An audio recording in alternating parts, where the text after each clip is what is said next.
కృపను బట్టి ఈ ఉదయకాల వందనాలు చెల్లిస్తూ ఉన్నాము. బాగున్నారా?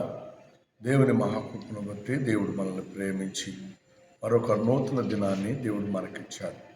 ఈ నూతన దినంలో దేవుని వాక్యాన్ని మనం తలంపు తెచ్చుకుందాం. 121వ కీర్తన మొదటి చిన్న శ్రేష్టమైన మాటను దేవుడు జ్ఞాపకం చేస్తూ మాట్లాడుతున్నాడు. కొండల తట్టు నా కన్నులెత్తుచున్నాను, నాకు సహాయం ఎక్కడి నుండి వచ్చు?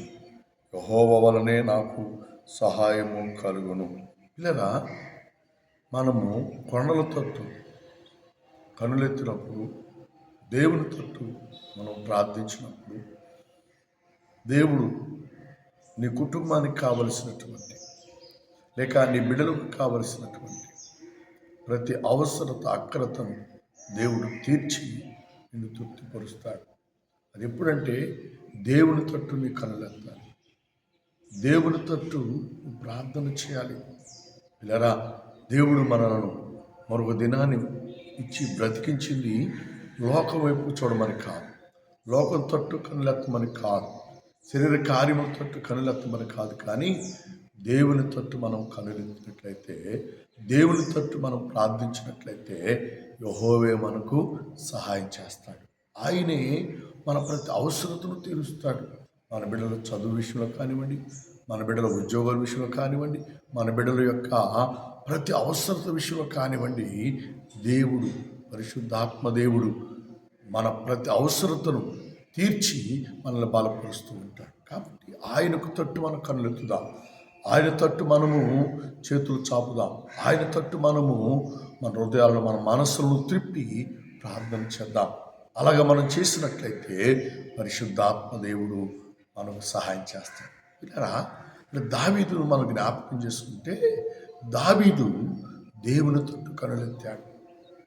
తండ్రి, తోబుట్టువారు అందరూ అతన్ని చాలా అవమానకరమైనటువంటి పరిస్థితుల్లోనికి తీసుకువెళ్ళారు.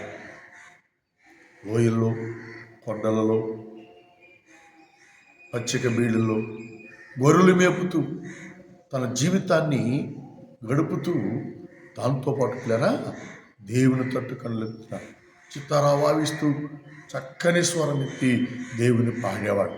అతని యొక్క ప్రార్థన అనుభవాన్ని, భక్తి జీవితాన్ని దేవుడు చూచాడు. కాబట్టి గొర్రెల జీవితం నుండి దేవుడు దావీదును ఇజ్రాయేలు ప్రజలు పరిపాలన చేయు రాజుగా దేవుడు హెచ్చించాడు.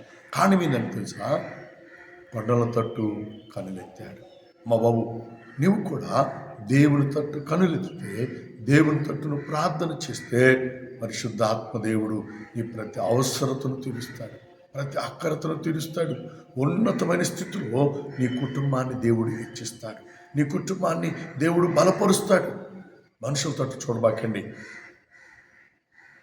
అధికారుల తట్టు చూడబాకండి, బంధువుల తట్టు చూడబాకండి, బిడ్డల తట్టు చూడబాకండి, తల్లిదండ్రుల తట్టు చూడబాకండి.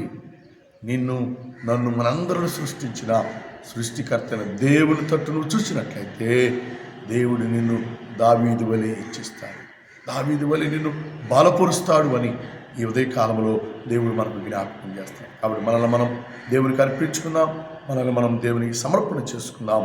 ఆయన తట్టు చూచి ఆశీర్వాదములు, దీవెనలు మనం పొందుకుని నిత్య రాజ్యానికి, పరలోక రాజ్యానికి వారసులముగా, హక్కుదారులుగా చేయబడదాం. అందరికీ వందనాలు.